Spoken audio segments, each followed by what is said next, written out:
channel. If you're new here, my name is Alyssa, and today I have got a delicious breakfast recipe that you guys are going to love. This is what I call my life-changing banana peanut butter granola, and it is so simple to make and it tastes delicious. If you have never made homemade granola before, this is the recipe that is going to get you hooked. I promise it is so simple to make, like I said, and it is also really healthy and it tastes so good. You can't go wrong with the banana peanut butter combo, and it's clumpy, it's clustery, it's sweet, and it tastes like perfection. As always with my videos, I have included the full instructions and ingredient list and recipes and photos. I've put everything on my blog for you, so you can get that by clicking the link that is in the description box below. You guys are going to love this recipe, and I can't wait to see your recreations. So let's go ahead and dive into our recipe video. So we'll start by adding our dry ingredients into a large bowl. We're going to start with 4 cups of rolled oats. Just make sure that they're certified gluten-free if you need them to be. We'll also add in 1 full cup of shredded coconut, as well as half a cup of uncooked quinoa, some cinnamon, and some sea salt, and just stir this all together until it's combined. You can tell once the cinnamon is evenly dispersed throughout the dry ingredients, and then just put this aside while we move on to the wet. So the wet ingredients for our granola today is peanut butter, of course. We're also going to be adding in some coconut oil, some maple syrup to sweeten it, as well as our mashed banana. And we are doing this in a pot so that we can melt everything together. So you're just going to want to stir this over medium heat until everything is melted and combined. Really, it's for the coconut oil and peanut butter to get mixed together. And it should be liquid enough so that you can pour it and then stir it into the dry ingredients. So that's what we're going to do here. Just transfer that peanut butter banana mixture into your bowl, stir everything together. You might need to use a little elbow grease here because it definitely takes a bit to stir it all together. You could also use your hands, but just keep on stirring until everything is coated in that nice peanut butter mixture.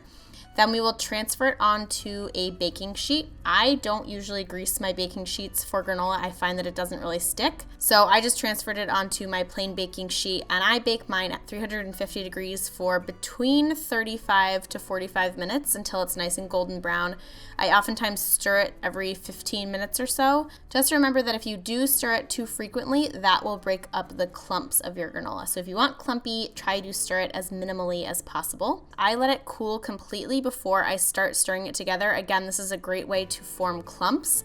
So once you've cooled it, you can start to kind of stir it around, break up the larger clumps, and then transfer it to a sealed container. I keep this in my cupboard for at least 2 to 4 weeks, usually longer. It doesn't go stale, it doesn't go bad, and it lasts me forever. To serve granola, I'm just gonna show you my very standard way, pouring it into a bowl, topping it with some banana because of course it goes well with sliced banana, topping that with some almond milk, and then I always like to sprinkle some stuff on top. Here I'm doing some chia seeds and some shredded coconut. I just find that it looks really pretty, and I cannot tell you how much I love granola and milk together. It is one of my favorite things. It's such a comfort food for me.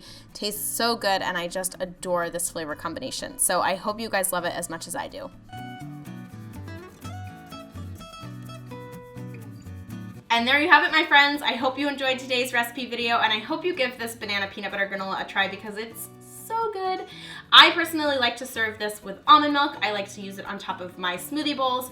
I love to stir it into yogurt. You really can't go wrong with this granola. It's also just a really great snack to keep in your purse or your bag.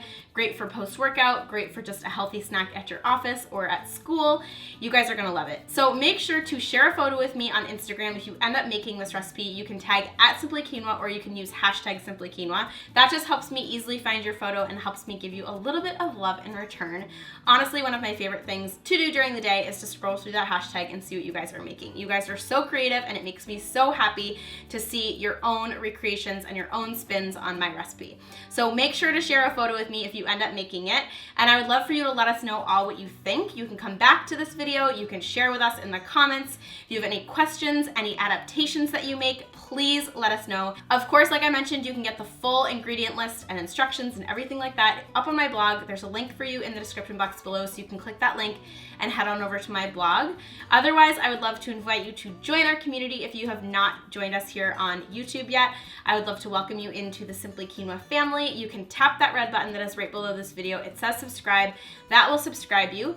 I personally am here twice a week, every Tuesday and Friday, with brand new videos, so there is always a ton to look forward to. And of course, if you're ready to binge watch, there's a ton to scroll through in the archives as well. Otherwise, I hope you have an awesome rest of your day. Thank you so much for being here and for watching. I love having you here, and it makes me feel so happy to be able to share these healthy recipes with you. So I will see you in the next video, and I hope you have an awesome rest of your day. Bye, guys!